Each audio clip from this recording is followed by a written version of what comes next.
In a recent interview with Glen Scrivener, Joe Folley stated this. I suppose one thing that I worry about with conceiving of God merely as kind of being itself, not necessarily in the kind of Thomist sense, but in this kind of like, every experience we have is infused with the divine. I suppose my issue with that is that it seems to really make God something kind of trivial seeming, if that makes sense. Like, as in, one of the things that I think is most interesting about all forms of theism is that God isn't just a force or isn't just being. He's also an agent and a person. I'd like to focus in on this issue Joe seems to be having, that saying God is the ground of being is somehow trivializing God. I've heard Alex O'Connor say a similar thing, and that the reason this feels trivializing is that under Judaism and Christianity, God isn't just the ground of being, not just a force, but a person.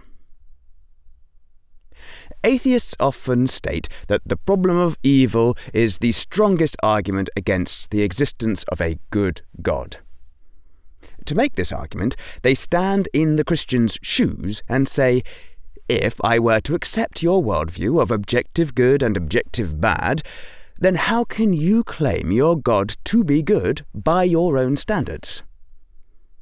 The move here is to stand in the Christian worldview and ask for coherence from within.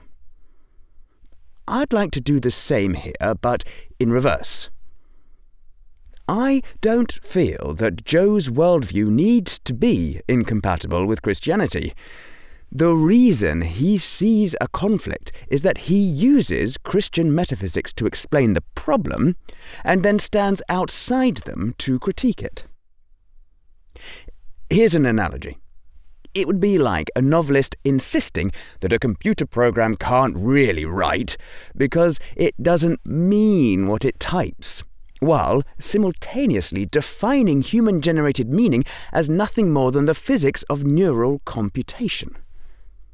The criticism of the computer does initially feel intuitive, but only because the author has smuggled in a richer human sense of meaning than her own worldview allows.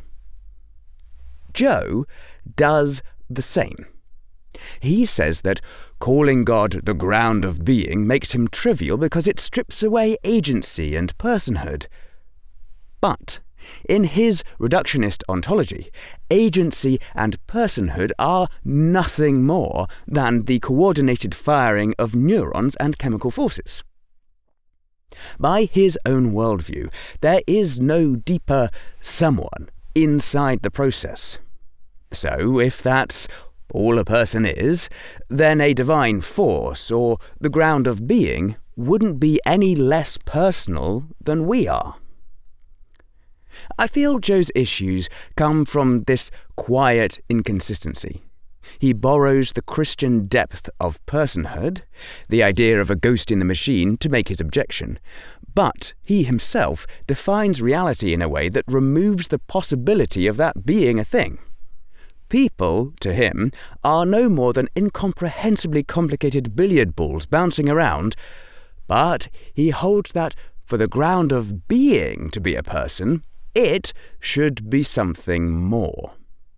It's like accusing the algorithm of not being a true author while explaining authorship in algorithmic terms. Christianity can be explained just fine from within Joe's worldview, but to do so, one must remain consistent. Either personhood is a divine, soul-infused, free agent actor, or personhood is the deterministic laws of reality expressed through a human organism.